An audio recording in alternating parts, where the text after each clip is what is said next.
Cette charmante jeune femme que vous voyez sur l'image explique comment son fiancé l'a ghosté quelques semaines avant leur mariage. Elle explique que elle ne vivait pas avec lui, mais au début de leur relation, il lui a demandé si elle était d'accord pour qu'il vienne la voir tous les jours chez elle. Donc, si vous avez bien compris, elle allait chez lui, mais il passait le plus clair de leur temps chez elle, on va dire ça comme ça. Bien évidemment, elle n'était absolument pas contre.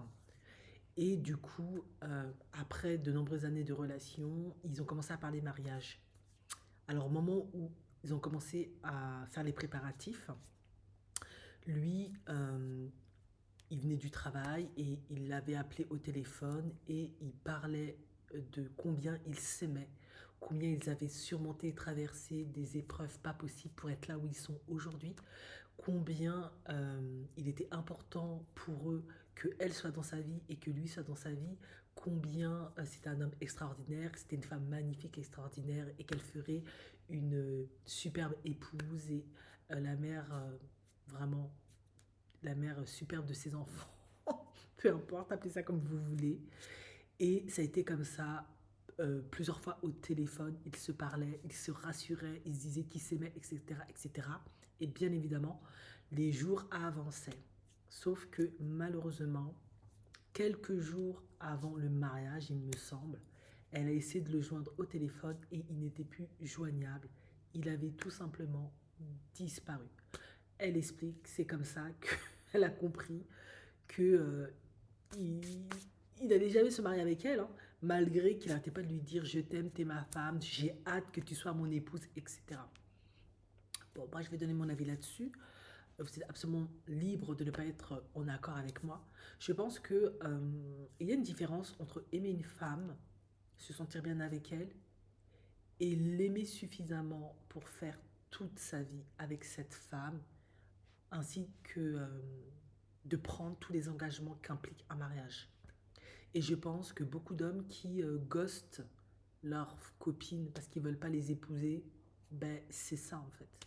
Souvent tu peux être avec une femme parce que tu l'aimes, tu te sens bien avec elle, elle a des qualités que tu apprécies, que tu aimes, mais au fond de toi, pourquoi en fait tu n'es pas prêt à épouser elle en particulier? Parce que souvent on s'aperçoit qu'ils en ont épousé une le mois d'après ou voilà. Ben, c'est parce que pour vivre avec elle au quotidien, pour surmonter les épreuves avec elle au quotidien, pour fonder une famille avec elle, élever des enfants, gérer éventuellement ta famille ou te soutenir dans ton travail, dans ton mindset, dans ton bien-être physique, psychologique, etc., elle n'a pas les qualités requises.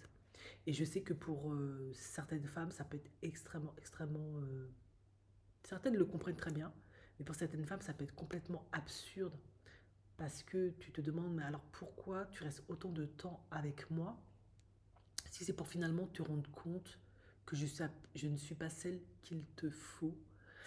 Ben, parfois, les hommes, certains, c'est de la lâcheté pure. Tant qu'ils ne sont pas face à une situation euh, qui va nécessiter d'avoir la corde autour du cou et de se sentir complètement piégé et bloqué et n'auront plus aucune échappatoire, ben, ils vont pas prendre la fuite. Et d'autres, ben, ils vont rester par pur confort en fait. Dans l'immédiat, t'es quand même agréable, t'es quand même sympa. Ils ont du sexe, hein, gratuitement ou pas, ça dépend des relations. Mais en tout cas, ils n'ont pas à se stresser pour aller de nouveau faire un dating, inviter la fille au restaurant, discuter avec elle, la séduire, blablabla. Voilà, ça leur évite une certaine misère sexuelle.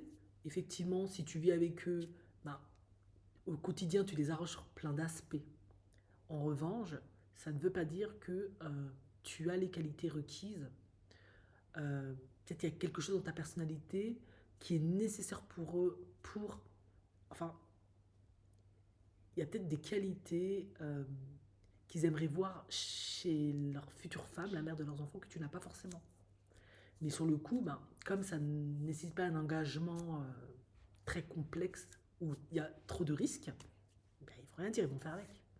Et dans le cas de cette femme, ben, quand il a vu qu'il allait avoir la corde autour du cou et qu'il allait se sentir piégé, qu'il allait plus pouvoir s'échapper et qu'en cas de divorce, il allait devoir soit payer une pension alimentaire, soit partager la moitié de la fortune, voilà, ça implique trop d'implications au niveau juridique, bah, il a préféré prendre la fuite.